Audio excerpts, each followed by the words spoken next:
ایک مشہور تابعی جن کا نام حضرت ربعی رحمۃ اللہ علیہ ہے، وہ اپنا واقعہ بیان کرتے ہیں کہ ایک مرتبہ میں ایک مجلس میں پہنچا۔ میں نے دیکھا کہ لوگ بیٹھے ہوئے باتیں کر رہے ہیں۔ میں بھی اس مجلس میں بیٹھ گیا۔ اب باتیں کرنے کے درمیان کسی کی غیبت شروع ہو گئی۔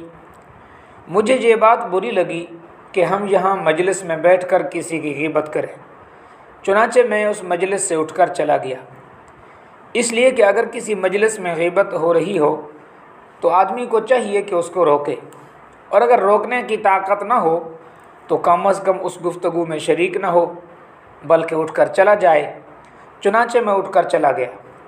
تھوڑی دیر بعد خیال آیا کہ اب مجلس میں غیبت کا موضوع ختم ہو گیا ہوگا، اس لیے دوبارہ اس مجلس میں اس کے ساتھ بیٹھ گیا۔ اب تھوڑی دیر ادھر ادھر کی باتیں ہوئیں، لیکن تھوڑی دیر کے بعد پھر غیبت شروع ہو گئی۔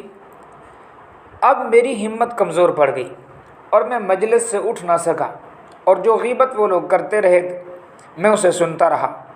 پھر میں نے بھی غیبت کے ایک دو جملے کہہ دیے۔ جب میں اس مجلس سے گھر آیا اور رات کو سویا تو خواب میں ایک انتہائی سیاہ فام آدمی کو دیکھا۔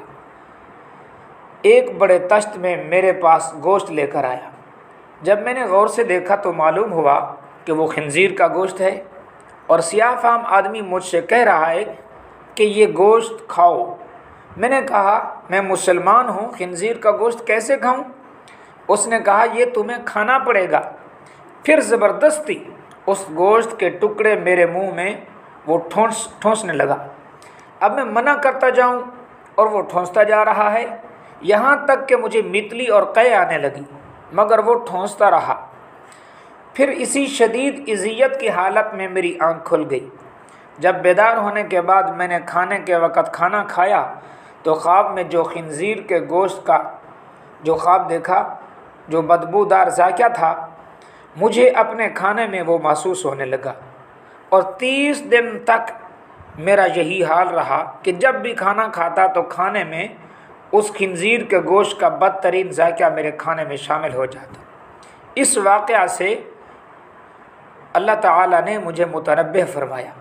اسی تھوڑی سی دیر بیٹھنے میں اس مجلس کے اندر، غیبت کی مجلس میں تھوڑی سی دیر بیٹھنے میں یہ سزا مجھے ملی کہ 30 دن تک کھانے کا ذائقہ بدبودار تھا، اور وہ خنزیر کے گوشت کا ذائقہ مجھے آتا تھا۔ تو دوستو، بھائیو، ہمیں بھی چاہیے کہ ہم کسی کی غیبت نہ کریں۔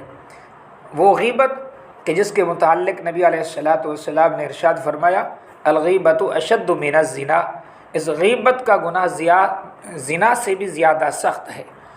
تو آج ہم یہ اللہ سے عہد کریں کہ آج کے بعد کسی کی غیبت نہ کریں گے، نہ کسی غیبت کی مجلس میں شریک ہوں گے۔